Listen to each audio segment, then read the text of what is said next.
Bonjour team, and welcome to episode 12, I think, of What an Absolute Fit Show. Today, I talked to Jay about bodybuilding and mental health. We had a really good chat, and it went on for like over an hour. I have split this into two parts because I think I want to keep it nice and short. I want to keep these podcasts under half an hour, ideally. So just bear with us, and I'll release part 2 next week. Anyway, without further ado, I introduce you to Jay.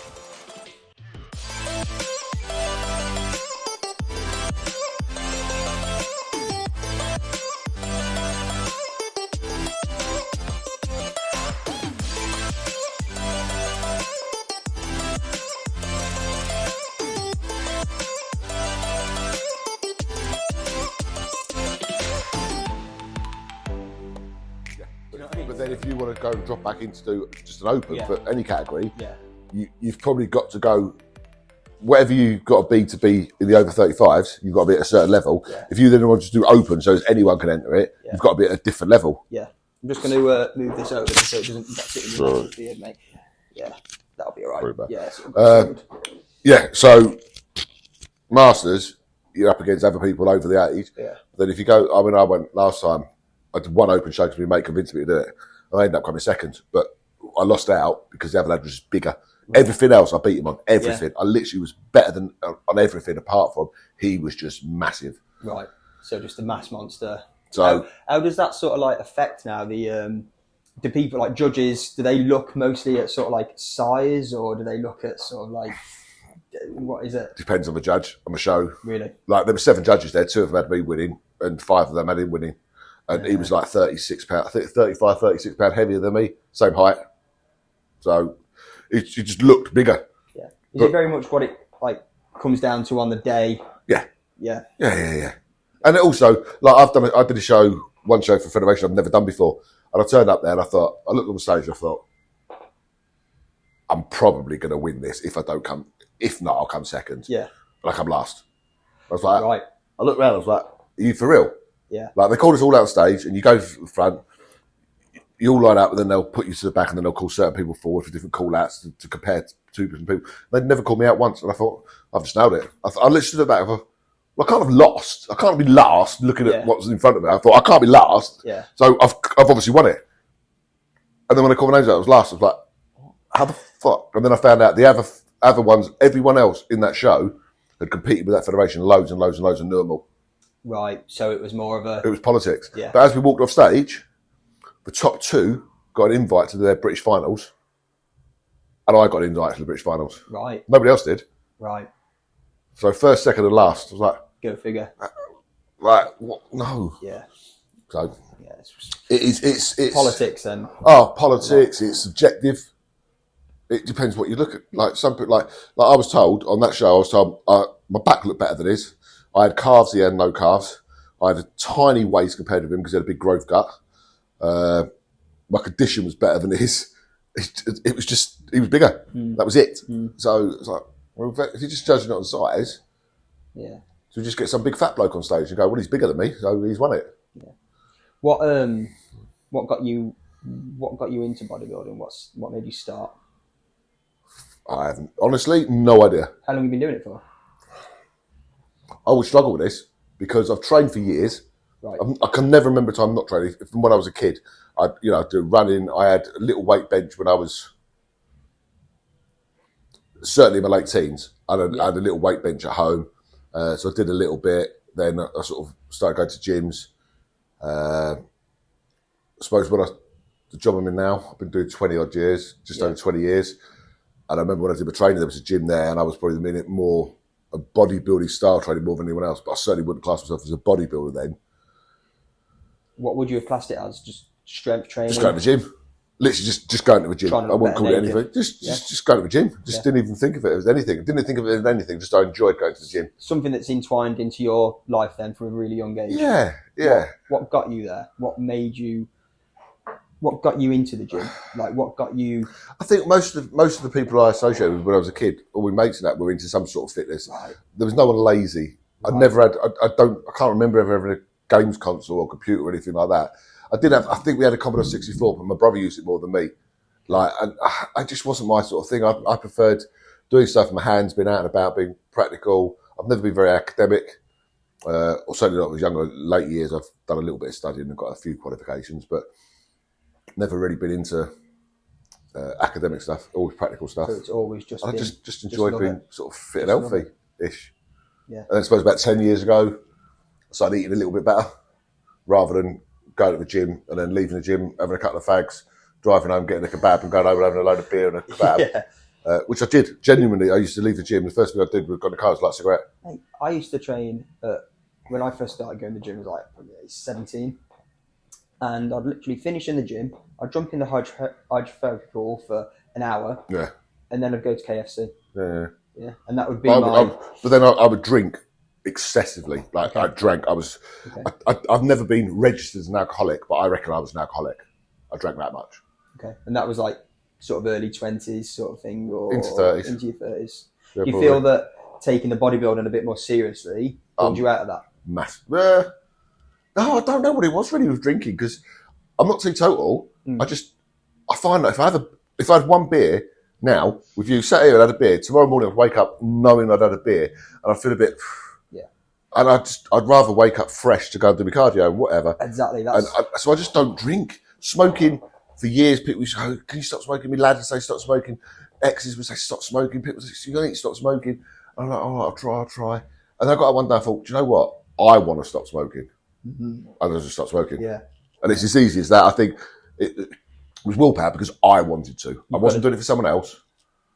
I was like, "Oh, go on then, I'll stop smoking." I'll have a sneaky fag at work and they won't know then. But then when I wanted to stop smoking, I couldn't sneak off someone to have a cigarette because I was always there. You're sort of like in your zone, you're doing... We can't get away from yourself, can you? No, exactly. You're always there, so I had to... Yeah. If I wanted to stop smoking for me, I had to actually stop smoking. Yeah. So I did. And then I started eating better. Yeah. Always worked shifts. And obviously stopped work. When I stopped, I worked for a few supplement companies, did a load of expos and bits and pieces and demos and stuff like that and sort of promotion stuff. And it was always like, why don't you compete? Why don't you compete? You look in good shape. You could do all right. I was like, there's no way I can prep for a show working shifts. So I've had this conversation a few times with different maybe clients, and I just had the conversation with other people about shift workers and the health effects on working shifts. Like, how would you? So you say there's no way you'd be able to like prep for a bodybuilding competition working shifts. Why is that? I think with my shifts, the shifts I used to do, and to be fair, most people who've done shifts have looked at them and gone, "What?" Doctors have looked at police shift patterns and gone, "That is ridiculous," because you do. They're slightly changed now, but when I was doing it, you do 3 shifts, then 2, like 3 days, 2 days off, 4 late, 2 days off, 3 nights. It was always 3, then 4, then 3, then 4. Yeah.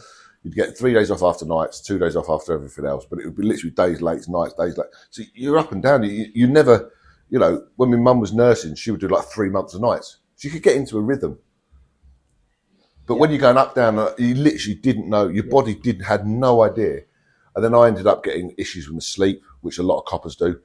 I just couldn't sleep at all. Some people oversleep. I couldn't sleep at all. I would come home from work after night shift, and for me, a really good sleep was 45 minutes. Really? Yeah. And then I'd go to work, and then my body would go, "Well, it's night time, you want to go to sleep." But I was at work. By 2 o'clock in the morning, I was wrecked, dangerous, like to the extent that it was dangerous to be driving. And work's attitude was just like, "Well, it's your responsibility to be fit for work. Crack on." It was like, it doesn't work like that. You can't alter the human body. No.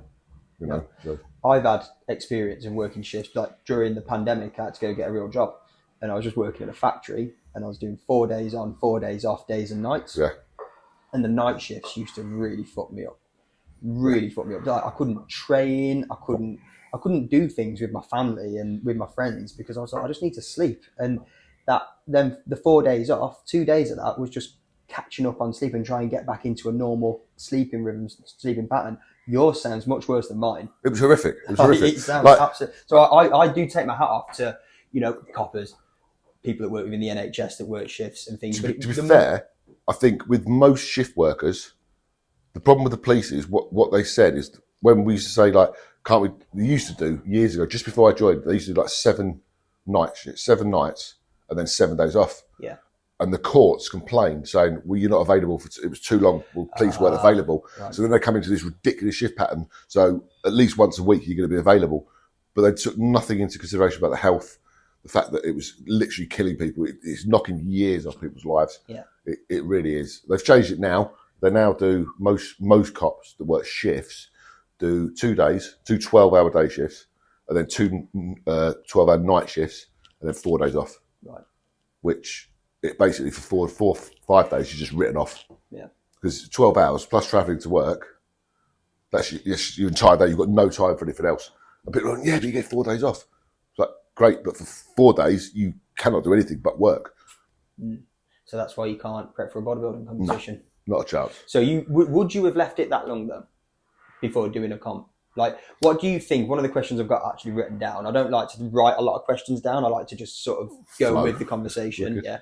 But one of the questions I've got written down is, when somebody gets into bodybuilding or like starts to take it a bit more seriously, would you advise that they go straight into a comp and sign up for a competition, or would you say maybe get a couple of years to feel it, be part of the community before actually stepping on stage? Because it's a lot of pressure. I've heard different things. I've heard people say, you go to the gym, a bodybuilder is somebody who competes. Okay. If you don't compete, you're not a bodybuilder. You just go to the gym and training. I can see that point of view. Yep. Because that is ultimately what you're doing. But then, if you go to the gym and you train like a bodybuilder, are you a bodybuilder? I don't know. For me, bodybuilding isn't just going to the gym. It's more. It's 24/7. It's more of a lifestyle, right? Massively. It's completely lifestyle. Like, what you do in the gym is a tiny part of it. Of actual bodybuilding. Yeah. Working in the gym is training, but bodybuilding includes obviously your diet. It can go into drugs if that's the way you want to go. If you want to go to the dark side, it involves posing. It involves presentation, choreography. If depending on what categories you're doing, of getting your routines really good. So it's a whole package, and it is a lifestyle. Like a typical bodybuilding prep would be something like 12 to 16, maybe 20 weeks. Yeah. And in that time, you're eating exactly what's on plan. You ain't eating nothing else. You're not going out for meals. You're not socialising. You're not going out drinking. You're not doing anything at all. That's bodybuilding. Yeah. Going to the pub every weekend, having a kebab, but having a gym membership where you go and lift some weights 2 or 3 times a week, and then saying you're a bodybuilder. I don't know. I think you're a gym goer. Yeah. Okay. That's the difference. But So as a bodybuilder who's living that lifestyle, what sort of effect is that having on people's mental health? Or, like, make it a bit more personal, what sort of effect does it have on does it help you with, like, say you've got other stuff going on in your life? Does that, having that sort of that vision that this is what I'm doing, does it help, or do you think it hinders? Both. Okay. If I'm completely honest, both. Yeah. I've suffered a lot with mental health over the last mainly 10 years. I've been... Just to interject with this, you can go as deep or as shallow as you want with this. Yeah, no. You can open it up, or you can, I'm cool talking about it. Yeah? I'm really cool talking about it, because for me... Talk about that. Right? Let's hear your story. For me, it's all about, the more you talk about it, and I've always said this to people, I would stand up in front of 1,000 people, and if 999 stood there and took the piss out of me, but one person walked away going, I was going to kill myself, but I'm not now. Yeah. All day long, I will go and stand in front of 10,000 people. Mate, all day long. All day long. You're friends with Lou? Mm-hmm. Yeah. When we did that podcast with Lou, mate, I had so many people come up to me, so many people went up to Lou and were just like, fucking, that was brilliant. Just opening up and just, because I'm feeling like that. Why, but I didn't think it was an issue, but I was feeling, I felt like I had that sort of issue with, like, how my body looked and everything, but I just thought it was a thing. And then I've heard you talk about it, and I've actually realised that maybe I need to sort of control this and get on top of it. So if you do want to open up, that's absolutely... Yeah, definitely. I mean, for me, you've got all the scientific research, all the doctors that say 1 in 4 people suffer with mental health or mental ill health, because everyone's got mental health. It's how you control it. Everyone's got mental health. It's just about a case of whether it's in a good place or a bad place. Yeah. Now, if 1 in 4 people suffer from bad mental ill health, why can't you find anyone? You can't. You go and speak to anyone. Nobody has. Yeah. So they're keeping it in, not hiding it or lying about it, but a lot of people just think are scared to talk about it.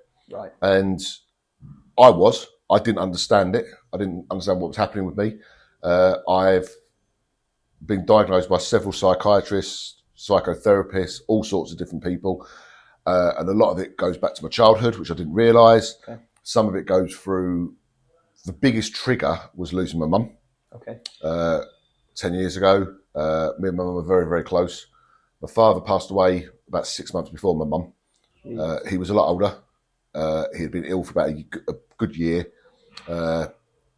He lasted longer than all the doctors said he would because he was stubborn. And that's the sort of guy he was. He was very, very stubborn. He's like, well, I'm not ready to go yet, so I'm not going. All right, keep going, Dad. So we kept going. And then my mum, very, very suddenly, wasn't very well, went to the hospital. Very well, within a couple of weeks, diagnosed with pancreatic cancer. And they said 6 months at the most. And it was about 3 or 4 weeks. And she passed away. And it took me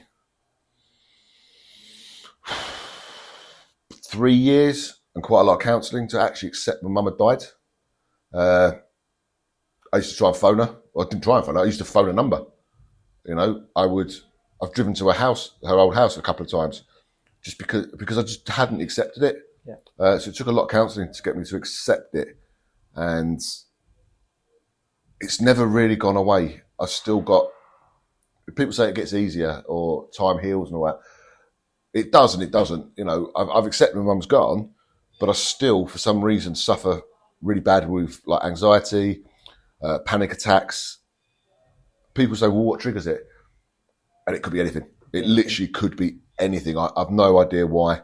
I got to the stage where I couldn't go to certain places. I couldn't drive to work. Certainly when I was working shifts, because of my sleep issues, where I was just not sleeping at all, I came away from working shifts and got a more an office-based job. I got to the stage where I literally could not drive to work. I'd start driving, I'd get halfway, and I just pulled into a lay-by. And it didn't matter what I tried to do, I could drive home. I could not continue driving towards work. Went into an office-based job for about 5 or 6 years. And then 7 months ago, I had the worst panic attack I've ever had. I was actually here in the gym. Really? Yep. I was here in the gym, which I've always has been my absolute comfort zone. I was halfway through a set of squats on the pendulum squat. And I thought, something doesn't feel right. Oh, I feel funny. Went outside and I literally sat down the side of the gym for a good hour. I couldn't stop crying. I couldn't get my breath. I felt horrendous. If I could have got hold of anyone, I'd have said, call me an ambulance. I did not think I was going to survive. I've never known anything like it. Managed to sort of get myself right. But as I say, it was a good hour feeling like that. Literally shaking, couldn't breathe. At the end of it, I felt so weak. I managed to get home. Next day, I went to work. Got into work, and within about 10 minutes, I thought, I just can't be here. Got in the car, drove away, and I've not been back. And that was 7 months ago. I've just not been back. I cannot go. The thought of even going there. I've been signed off sick. Work, occupational health have signed me off sick. My GP's actually signed me off indefinitely.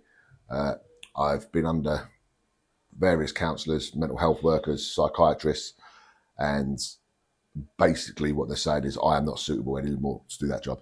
It's just not suitable for me. And I was actually told it's probably not safe for me to be there for them or for me. Yeah. So at the moment, That's where you are. That's where I am. Well, thanks for sharing that. I'm sure like there's going to be a lot of people that can relate to different aspects of that, and sort of, you know, people. Everybody's got a reason why they don't feel like you say that every 1 in 4 people struggle like with their mental health, have problems with their mental health, and a lot of the time, like yours is, you know, losing a family member, losing 2 in such a short space of time is absolutely insane. But to have like anybody that struggles, it doesn't matter really what they're struggling with. It's the fact that they're struggling, isn't it? You know, so a lot of the time it can turn into I'm struggling more because I've gone through this, and I'm struggling more because it doesn't really matter, does it? You know, it's how we get through it and how we help people through it. And I think being in a gym environment is a really good way of Yeah. doing that. Like getting around, like I see you training and I see you talking and I see people talking to you and I see everybody, like it's almost like you get yourself to a gym, which is like a good sort of almost like a people's gym, Yeah. like this is. It's a community. It's a good community. 100% It's an it's a absolutely community. fantastic community. Yeah. So you say that it's been like bodybuilding has helped your mental health, but also it's put it on the day. Does that it's affected it in a negative way as well? Does that depend on whether you're prepping or whether it's post show? A bit of both. So for me, it's a release. Yeah. I'm very, very happy in the gym. I'm very comfortable in the gym. I enjoy all aspects of it. You know, for me, the gym is for absolutely everyone. You don't have to be a competitive bodybuilder. I think it's so good. All the research proves that physical fitness helps with mental health. Yeah, it does. That's just a fact. Yeah. So I encourage everyone to go to the gym. For me, if I've had a bad day, I come to the gym. I normally have a better session when I've had a really bad day and I don't want to come to the gym. I'll force myself, and loads of people say it. I just have an awesome session. If I'm feeling great, I'll come to the gym and I carry on feeling great. But it tends to bring me out of any sort of dark places. Yeah. You can take out your anger, you know. I'm not saying you're going to smash the place up, but you're using a lot of energy, using, you know, sort of some explosive powers, yeah. You know, depending on what you're lifting or what you're training. For starters, you get an endorphin release. Oh, massively. All the chemical imbalances in your body like work themselves out in the gym. I swear they do. Massively. You know, I'm not a scientist. I don't understand all the chemical stuff and that. And I've always said to people when I talk about different chemicals, either within the body or with supplements and things like that, I don't understand it all that much. I know what works for me and what doesn't work for me, but I'm no expert in it. And I wish I was. I try and study more. I try and learn more, but I am not an academic. I never have been. I never will be. I'll try and learn as best I can, but I'm just not an academic. So the positive sides of it is obviously, as we've explained. Negatively, I think if you want to compete, it is such a 24/7 thing. It isn't like, I can't think of any other sport. I just can't, and I've always done this. Try to think of any sport that is 24/7. You know, you get a break with everything else. You just can't have a break with bodybuilding, really, if you want to do it properly. Yes, you can have your off season. Yes, you can have off-plan meals. It used to be called cheat meals. That's the best rebrand I've ever heard in my life. Then it was treat meals, and now it's off-plan meals. Whatever it is, sometimes, you know, you've got to have some sort of balance. You can't live your life 24/7. Yeah. Professional bodybuilders, you know, the top bodybuilders in the world will have a pizza, will have a burger, will have a tub of ice cream, you know. Seabum used to have, it looked like after a show, he only did the Olympia. He only ever does the Olympia really now. Up until last year, he was having like 3 months off where he literally just got fat and just ate what he wanted, did what he wanted. And then in 9 months, turned himself into like this freak of nature. So you can have some sort of balance. But there's always that little chipping away at you going, if I do this, I've got a bit more work to do then.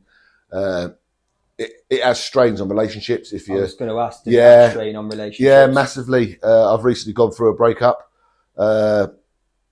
both into fitness. I think mine went more and more extreme and more obsessed.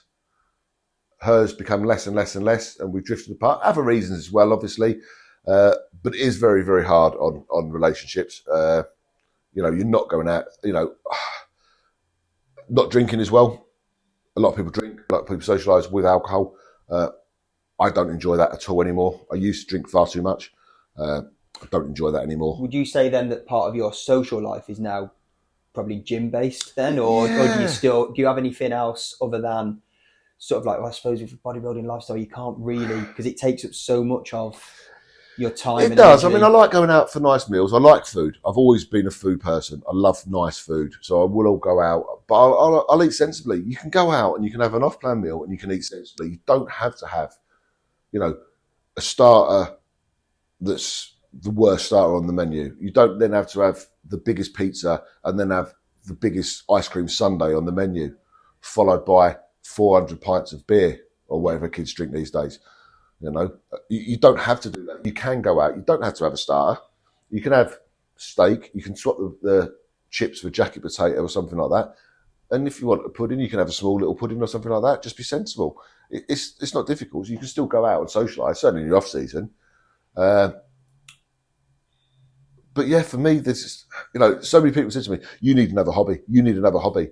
Like, why? I'm happy. You might not be happy looking at me going, "I couldn't do what you do," but I'm really, really happy with my life now. Is that it?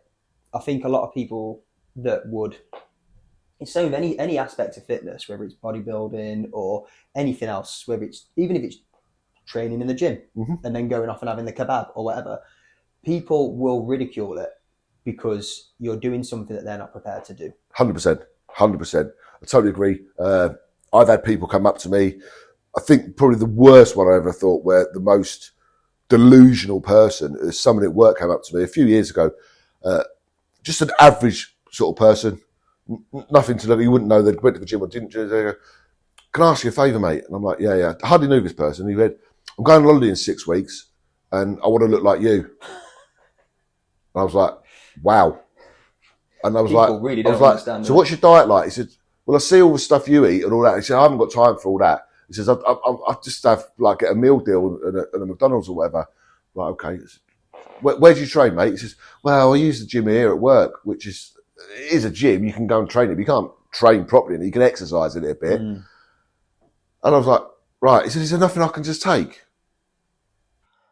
Awesome. Right. I'm going to call it there for part one, just because I'm trying to keep these podcasts under 30 minutes, ideally, just to keep them nice and short and sharp. Next week, I'm going to talk to Jay a little bit more about the mental health side of bodybuilding, but also the cost financially of being a bodybuilder. So stay tuned, and I will see you next week.